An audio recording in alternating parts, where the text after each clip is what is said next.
ఆకాశవాణి ప్రాంతీయ వార్తలు చదువుతున్నది పొన్నగంటి సుధా. ముందుగా ముఖ్యాంశాలు.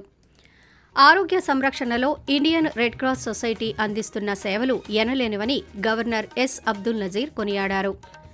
విశాఖ జిల్లాలో శ్రీ లక్ష్మీ నృసింహస్వామివారు కొలువుదీరిన సింహాచలం గిరి ప్రదక్షిణ మహోత్సవం ఈరోజు ఘనంగా ప్రారంభమైంది.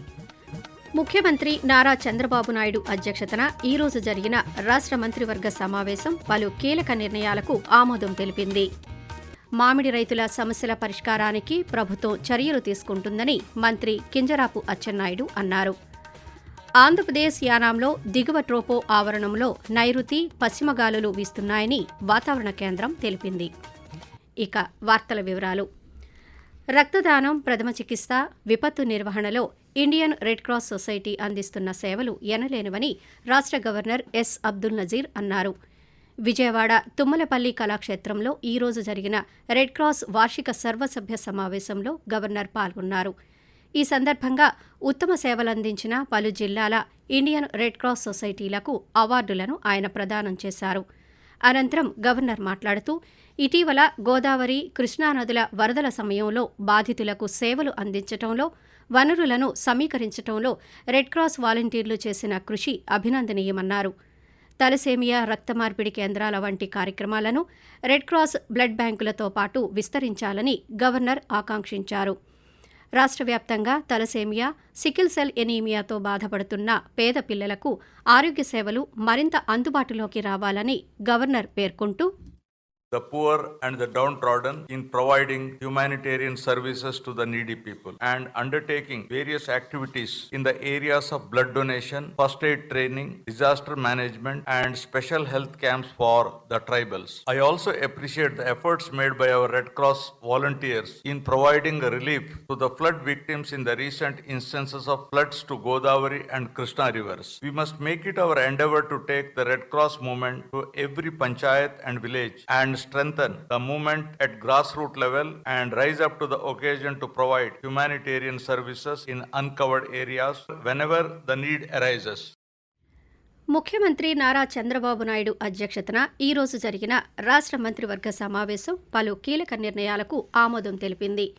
జలవనరుల శాఖలో 71 పనులకు కేబినెట్ ఆమోదం లభించింది.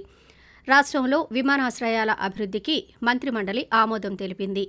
ఈ సమావేశ వివరాలను రాష్ట్ర సమాచార శాఖ మంత్రి కొలుసు పార్థసారథి పాత్రికేయులకు వివరిస్తూ, అమరావతిలోని నేలపాడులో గౌరవ శాసనసభ్యుల కోసం, శాసన మండలి సభ్యుల కోసం, ఐఏఎస్ అధికారుల కోసం నిర్మాణంలో ఉన్న కట్టడాలని త్వరగా పూర్తి చేయమని చెప్పేసి మంత్రిమండలి ఆదేశించడం జరిగింది. కృష్ణానది పరివాహక ప్రాంతంలో ప్రకాశం బ్యారేజీ ముందున ఇసుక క్వారింగ్ చేయడానికి రాష్ట్ర మంత్రిమండలి ఆమోదించడం జరిగిందని చెప్పేసి మనం చేస్తాను. వాటర్ రిసోర్సెస్ కు సంబంధించి 71 పనులు ప్రజల అవసరాలను దృష్టిలో పెట్టుకుని ఆ పనులు చేయడానికి చేసిన ప్రతిపాదనని కేబినెట్ ఆమోదించడం జరిగిందని చెప్పి, కుప్పం, దగదర్తి, శ్రీకాకుళం ఈ పట్టణాల్లో ఎయిర్పోర్ట్స్ ని డెవలప్ చేయడం కోసం ఏపీఏడిసిఎల్ కొన్న అర్జెంట్ లయబిలిటీస్ ని తీర్చడం కోసం ప్రతిపాదనని కేబినెట్ ఆమోదించిందని చెప్పేసి మనం చేస్తాను.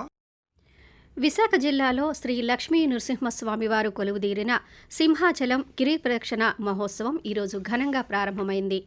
మధ్యాహ్నం 2 గంటలకు తొలి పావంచ వద్ద స్వామివారి పుష్పరథాన్ని సింహాచలం దేవస్థానం అనువంశిక ధర్మకర్త అయిన పూసపాటి అశోక్ గజపతిరాజు జెండా ఊపి ప్రారంభించారు. లక్షలాది మంది భక్తులు ఈ గిరి ప్రదక్షిణకు బయలుదేరి వెళుతున్నారు.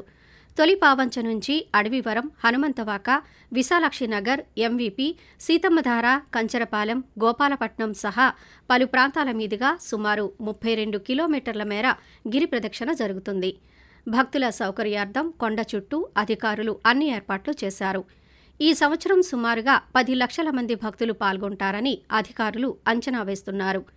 గిరి ప్రదక్షిణ సందర్భంగా ఈ రోజు నుంచి రేపు సాయంత్రం 5 గంటల వరకు ట్రాఫిక్ ఆంక్షలు అమల్లో ఉంటాయని విశాఖ పోలీస్ కమిషనర్ శంఖభద్ర బాగ్చి తెలిపారు.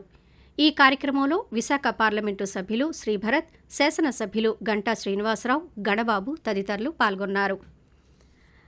రాష్ట్రానికి కేంద్ర ప్రభుత్వం చేసే ఎరువుల కేటాయింపుల్లో ఎటువంటి కోత విధించలేదని రాష్ట్ర వ్యవసాయ శాఖ సంచాలకులు ఢిల్లీరావు ఒక ప్రకటనలో తెలిపారు.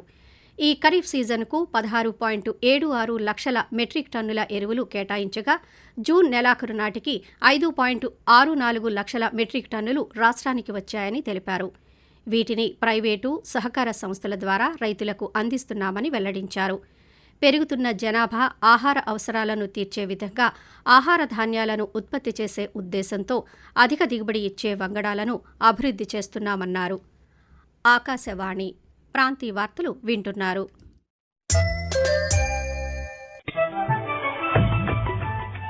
నిరంతర వార్తా విశేషాల కోసం ఆకాశవాణి సామాజిక మాధ్యమ వేదికలైన news on air YouTube channel ను, newsonair.gov.in వెబ్సైట్ ను, ట్విట్టర్ లో ఆల్ ఇండియా రేడియో న్యూస్ ను వీక్షించండి.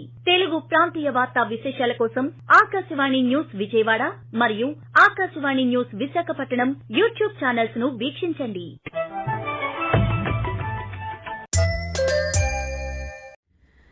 మామిడి రైతుల సమస్యల పరిష్కారానికి ప్రభుత్వం చర్యలు తీసుకుంటుందని రాష్ట్ర వ్యవసాయ శాఖ మంత్రి కింజరాపు అచ్చెన్నాయుడు అన్నారు. ఈరోజు అమరావతిలో పాత్రికేయులతో మంత్రి మాట్లాడుతూ మామిడి దిగుబడి ఎక్కువగా ఉండటం వల్ల రైతులకు ధర విషయంలో ఇబ్బంది కలగకుండా ముందుగానే చర్యలు తీసుకున్నామని తెలిపారు. గత సంవత్సరం తోతాపురి మామిడి ఉత్పత్తి 2.5 లక్షల మెట్రిక్ టన్నులు కాగా ఈ ఏడాది 6.5 లక్షల మెట్రిక్ టన్నుల దిగుబడి వచ్చిందన్నారు. దిగుబడి ఎక్కువగా ఉండటం వల్ల రైతులకు ధర విషయంలో ఇబ్బంది కలగకుండా చర్యలు తీసుకుంటున్నామని తెలిపారు. నెల రోజుల క్రితమే ప్రభుత్వం వైపు నుంచి మామిడి పంటకు మద్దతు ధర ప్రకటించామని తెలిపారు. కిలోకు 4 రూపాయల చొప్పున ప్రభుత్వం ఇస్తోందని, దీనికి తోడు 8 రూపాయలకు తగ్గకుండా పల్ప్ ఫ్యాక్టరీలు, ట్రేడర్లు కొనుగోలు చేసేలా చూస్తున్నామన్నారు.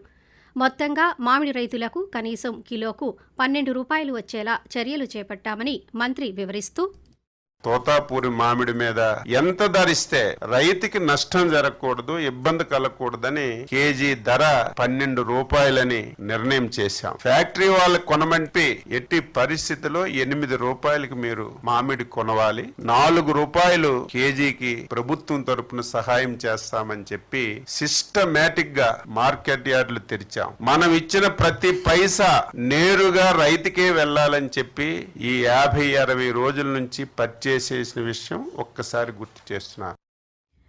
శాసనసభ్యులు, శాసనమండలి సభ్యుల నివాస సముదాయాలు డిసెంబరు నాటికి అందుబాటులోకి వస్తాయని ఆంధ్రప్రదేశ్ రాష్ట్ర శాసనసభాపతి చింతకాయల అయ్యన్న పాత్రుడు అన్నారు.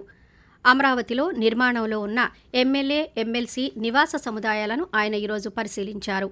ఈ సందర్భంగా మాట్లాడుతూ నియోజకవర్గాల పునర్విభజనను దృష్టిలో పెట్టుకుని వినూత్నంగా నివాస సముదాయాలను అభివృద్ధి చేయాలని ఆయన అధికారులకు సూచించారు. ఎమ్మెల్యేలు, ఎమ్మెల్సీ క్వార్టర్లలో ఆధునిక సౌకర్యాలు అందుబాటులో ఉండేలా చర్యలు తీసుకోవాలని ఆదేశించారు. అలాగే సోలార్ ఎనర్జీ వినియోగం, ground water recharge, waste water manage వంటి అంశాల్లో మెరుగైన వసతులు కల్పించాలని వివరిస్తూ, మన భారతదేశంలోనే కాదు ప్రపంచంలో ఎక్కడా లేని విధంగా రాజధాని కట్టాలన్నది ఆలోచన విధానం. ఆ విధానంతో ఎమ్మెల్యే క్వార్టర్స్ కానీ, ఎమ్మెల్సీ క్వార్టర్స్ కానీ, మినిస్టర్స్ క్వార్టర్స్ కానీ, జడ్జి క్వార్టర్స్ కానీ ఇవన్నీ కూడా కన్స్ట్రక్షన్ మా పర్యవేక్షణ జరుగుతుంటాయి. కాబట్టి ఇప్పుడు మనకు ఉన్నదంటే 178 మంది ఎమ్మెల్యే. ఫ్యూచర్ లో ఈ సంఖ్య పెరిగే అవకాశం ఉంది, ఎమ్మెల్యేలు కానీ, ఎమ్మెల్సీలు కానీ. అంటే దాన్ని కూడా దృష్టిలో పెట్టుకొని కన్స్ట్రక్షన్ చేయాలని ముఖ్యమంత్రి గారి ఆలోచన. వాతావరణం.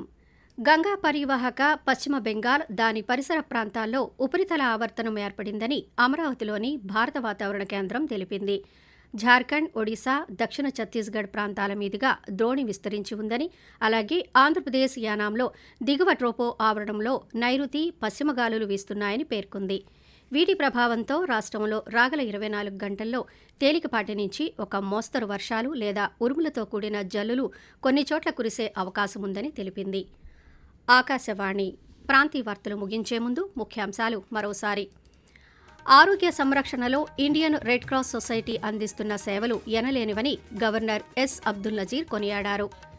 విశాఖ జిల్లాలో శ్రీ లక్ష్మీ నృసింహస్వామివారు కొలువుదీరిన సింహాచలం గిరి ప్రదక్షిణ మహోత్సవం ఈరోజు ఘనంగా ప్రారంభమైంది. మామిడి రైతుల సమస్యల పరిష్కారానికి ప్రభుత్వం చర్యలు తీసుకుంటుందని మంత్రి కింజరాపు అచ్చెన్నాయుడు అన్నారు. ఆకాశవాణి ప్రాంతీయ వార్తలు ఇంతటితో సమాప్తం. జాతీయ వార్తలు 8 గంటల 30 నిమిషాలకు వింటారు.